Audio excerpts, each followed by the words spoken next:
Close your eyes. Picture a room where deals are made, not in public, behind closed doors.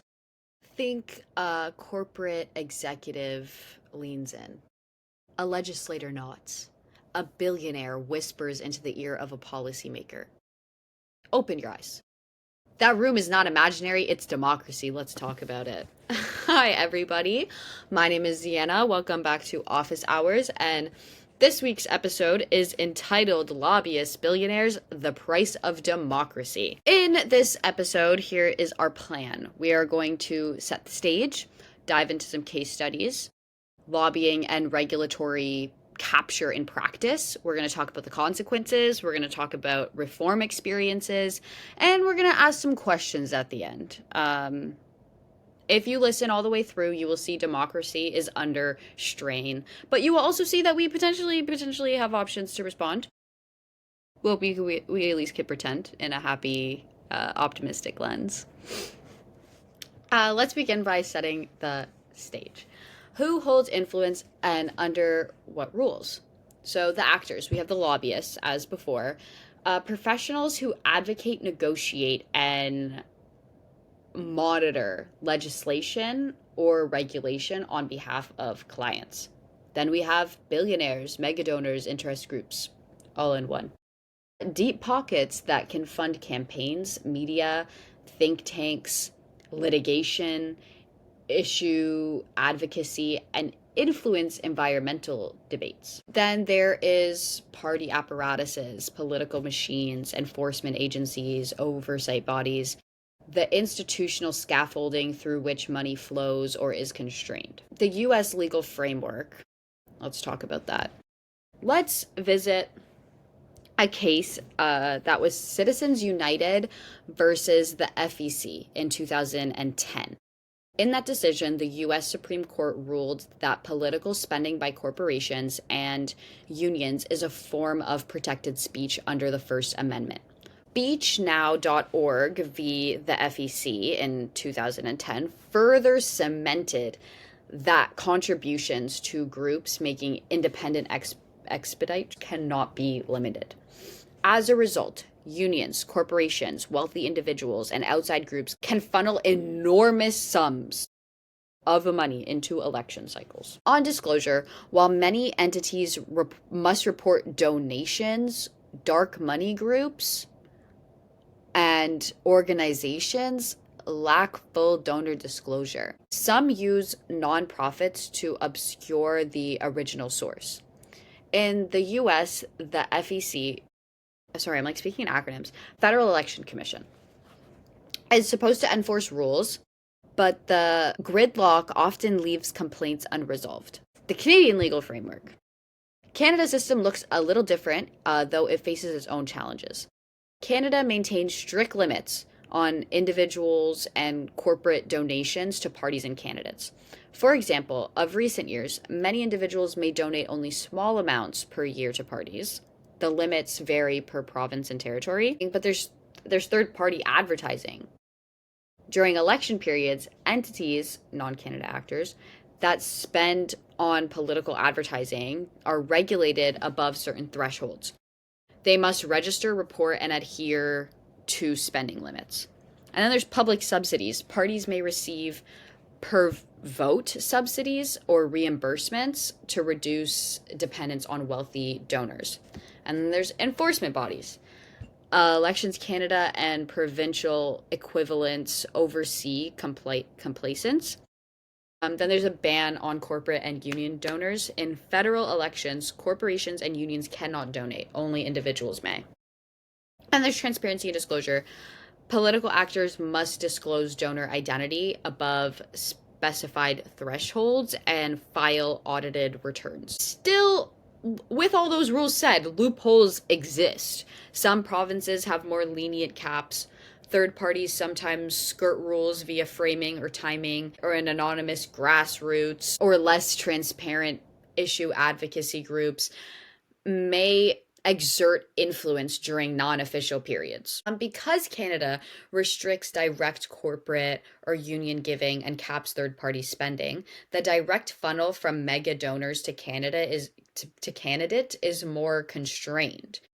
But that pushes influence into nonprofits, think tanks, media outlets, private foundations, and lobbying pressure off the electoral stage. In the US, the relatively permissive rules encourage mass direct campaign spending. In Canada, influence may operate more through agenda setting, relationships, and policy capture outside election periods. So the systems differ, but they're both preposterous. Let's explore some more case studies and through a vivid lens of each country and see how it played out in real time. Start with the US. So the Citizens United ripple effect, the case we were talking about earlier. After that decision, the US political spending soared. In 2020, outside spending in presidential and congressional races exceeded 3.2 billion US dollars. Huh? Um Super PACs, often funded by ultra wealthy individuals, became major players. For example, a handful of donors can steer messaging around critical Senate races. In the US, the fossil fuel industry has some of the highest lobbying expenditures. For example, in a single US cycle, big oil and gas companies have spent hundreds of millions on lobbying, contributions, and advertising. They don't just hire lobbyists, they fund the think tanks that produce climate skepticism. Back climate policy denial litigation, policy overcomes flow. Subsidies, regulatory rollbacks, weakened carbon standards. It's crazy. Then there's the pharmaceutical healthcare lobbying. Pharma is another heavyweight champion in this arena. The industry has lobbied heavily on Medicare drug pricing, patent rules, licensing, FDA regulation. When drug pricing reforms threaten profit margins, the sector can deploy massive spending, litigation threat, regulatory staff movements, and political cover. Example, the 2017 tax reform and the carried interest loophole. Some wealthy owners in private equity lobbied aggressively to preserve a tax break known as carried interest, which treats certain incomes as capital gains rather than ordinary income. Lowering tax rates through campaign contributions, industry collisions, and testimony, they defended billions in tax advantages. That is rent seeking writ large. Moving on to Canada. We have the energy and resource sector influence. So in Canada, particularly in provinces like Alberta, resource extraction, oil sands, pipelines, natural gas, mining, etc., is central to politics. Companies in these sectors often maintain close ties with provincial governments, influencing regulatory decisions, royalty rates, and environmental oversight. For example, pipeline debates, the Trans Mountain, Keystone, etc., involve massive lobbying, environmental impact reviews, and provincial federal negotiations.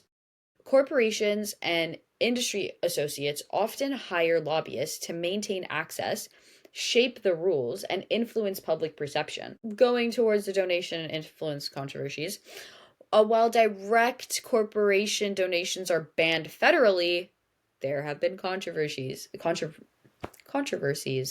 For example, in past federal elections, there have been allegations of in-kind support. Bundling of donations, soft money tactics, or indirect support via nonprofits or issue groups. In provincial contexts, some provinces permit corporate or union donations or have higher donation caps, creating variation and risk. For example, in British Columbia, the Loblaws donation scandal of 2017 involved allegations that a major grocery chain made a significant donation to the provincial party in exchange for favorable legislation. Public backlash forced scrutiny. Then there's a third-party advertising. In 2015 federal election, there was a debate around third-party campaigners and the limits on advertising. Some groups registered as non-partisans, yet ran issue campaigns closely aligned with party platforms. Enforcement and disclosure became battlegrounds. Because third parties are constrained during the regulated periods, strategic timing before the official campaign window allows them to influence without being subjected to rules. These tactics show how influence seeps through edges even in more regulated systems like Canada. Moving on to dig a little bit deeper about how influence operates between these elections. First, let's talk about lobbying in practice with a hyper-specific focus on U.S. industries. Lobbyists don't just shout out at Congress. They sit in on rulemaking, draft legislation, file comments, push friendly regulation, or block enforcement. They sometimes embed staff in agencies or subcommittees. You can go to Congress. You can go to all their fancy offices in the US. You can sit in on these conversations as a regular citizen, but you know who's going to be sitting next to you? Some nice guy in a suit that works for a pharma company. Which brings me to an example. Pharma firms submit thousands of pages of comments to FDA rules and maintain staff who monitor every regulatory docket. Financial firms push for favorable interpretations of bank rules.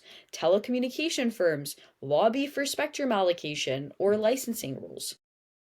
But lobbying isn't always overt. It can be a quiet access.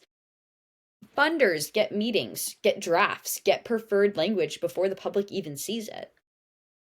Then there's this idea of a revolving door, which happens both in the US and Canada. US first, high-level regulators often rotate between industry roles and agency roles. A lawyer works at a regulatory agency writing rules, later joins a corporate legal team for the industry they once regulated. That's insider knowledge, relationships, and access that tilts the rules over time.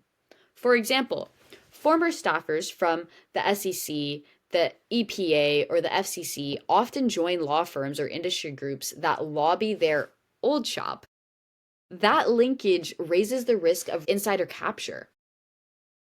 In Canada, too, former public servants, regulatory staff, or ministers sometimes move into private firms or corporate boards. Their relationships and insider knowledge can shape strategy and access.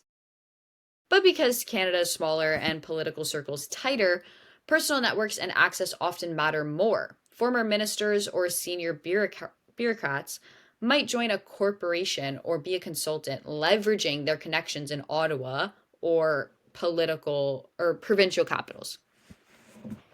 Which is honestly insane to me because they also offer them jobs. Like, hey, if you pass this bill for me, you can come work for me when the re-election cycle happens and I will pay you $1.3 million. That's crazy. Mostly happens in the US though. Then there's quiet capture. Foundations, think tanks, medias. So billionaires and corporations seed foundations, policy institutes, research centers, media outlets, etc., to influence the ideological environment. They grant money to university chairs, fund reports, commission studies, or support advocacy groups. Over time, the policy menu available to governments is narrowed to acceptable options. In the US, think tanks like Hereditary Foundations, Brookings, Cato, etc., receive billions in funding. In Canada, foundations may fund policy centers, commissions, or arm's length non-governmental research bodies tied to corporate funders. Over time, narratives shaped in these sites enter mainstream policy. Media also matters. Billionaires may invest in media platforms shaping news agencies, coverage, and what counts as acceptable discourse. Well, what does all this do to democracy? Policy, equity, and trust. especially in what we're focusing on today, the US and Canada. The policy distortion and inequality. In the US, rich interests get tax breaks, targeted subsidies, deregulation, favorable trade deals. These advantages may amplify wealth accumulation and thus inequality. In Canada, provinces might tilt towards resource extraction, give tax incentives, have exemptions in environmental law, all under corporate influence. The rural urban divide, indigenous land rights, environmental justice are all pressured. And then there's the erosion of legitimacy and democratic faith. When citizens perceive that power is concentrated, turnout declines. Polarization rises, cynicism grows. In Canada, some surveys show that the portion of citizens believe that politics is too influenced by money. In the US, faith in Congress and governmental institutions is low. Many respondents believe that big donors are more powerful than elected officials. The consequences: withdrawal from politics, disengagement, lower civic involvement. That skews participation towards the wealthy and connected. Then there's entry barriers and self-reinforcement. When you need millions to compete, only the very wealthy candidates or those backed by rich networks can run viable campaigns. That discourages diversity of representation. The systems reinforce elites. Moreover, policies favor those same elites, furthering the concentration of power, which buys more influence, and it's just a self-reinforcing loop. And there's the cross-border and comparative vulnerabilities. One risk for Canada is spillover from the US dynamics. Cross-border media, campaign narratives, influence, capital flows in think tanks, pressure from multinational firms. Canadian parties may feel pressured to compete with US standards in funding or fundraising or messaging. The US influence campaigns sometimes aim northward, lobbying Canadian governments, funding Canadian think tanks. The global money flows complicit national sovereignty in politics. But with all those horrible things that I'm throwing out there to you and this overwhelming conversation of money makes the world go round, is reform possible? Let's survey what has been tried in the US and Canada and what has worked and what has failed and what barriers remain. The US reforms and obstacles. Disclosure and transparency laws. Some states and cities require advanced disclosure, timeline reporting, public databases, but enforcement is spotty. The FEC is weak, and disclosure doesn't prevent influence, it just reveals it. Then there's public financing and match funding. Programs in states and municipalities match small donors with public funds. For example, matching, that was a thing in New York City. That empowers small donors and counterbalances with big money. Some federal proposals suggest that democracy vouchers or small donors matching to lift citizens' voices. Then there's rule changes and campaign finance amendments. Proposals for constitutional amendment to override Citizens United have existed for years. Other push for robust enforcement agencies or overhaul to the FEC. Ethics and revolving door curves. Stronger cooling off periods, stricter laws, staff disclosure, yet political resistance is high. Those benefiting from that system are not going to change it. Moving on to Canada and their reforms and obstacles. Stricter donation limits and enforcement. Canada periodically tightens individual donation limits, strengthens third-party advertising rules, and increases auditing and enforcement of Elections Canada. In some provinces, reforms banned corporate donations or limited them further, moving towards a cleaner campaign. Tax credits for small donors. Canada employs tax credit mechanisms for donations to parties and candidates. When a citizen donates, they receive a tax credit, which encourages a broader participation. This helps reduce reliance on extremely big donors and billionaires. Then there's public subsidies and per vote rebates. In some jurisdictions, parties receive public-based funding or rebates per vote earned, which helps cushion against fundraising inequality. Then there's third-party regulation improvements. During the regulated period, third parties must register, disclose, and obey spending limits. Enforcement has been enhanced, though some abuse the timing windows, as we went over. So the challenges here is enforcement capacity. Elections Canada and political bodies often lack the resources to audit, investigate, and litigate. Then there's the legal pushback. Parties or interest groups challenge tighter laws in courts or freedom of expression claims. Then there's the varying political regimes. Canada's federal provincial system means reforms and risks differ by province, which is a little scary. Then there's influence beyond elections. Even when clean electoral rules, lobbyists, think tanks, and corporate influence outside campaign windows remain potent. Looking towards comparative insights and lessons, heavy-handed bans can backfire in enforcement if enforcement is weak, and there can be loopholes around it. Reform must focus both on electoral finance and influence in non-electoral governance. Norms and public pressure matter. Legal change is necessary, but it is not sufficient. And cross-jurisdiction learning helps. But what works in Canada or in the US may fit constitutional or political institutional differences. Moving on to tools for citizens, let's talk about what we can do here, because this is very overwhelming, guys. If you want to engage, here's some practices. Follow money. Follow the money, guys. With all this alleged disclosure, you can go to Open Secrets, that's the US platform, or Elections Canada, which is the Canadian platform. You can study lobbying registers.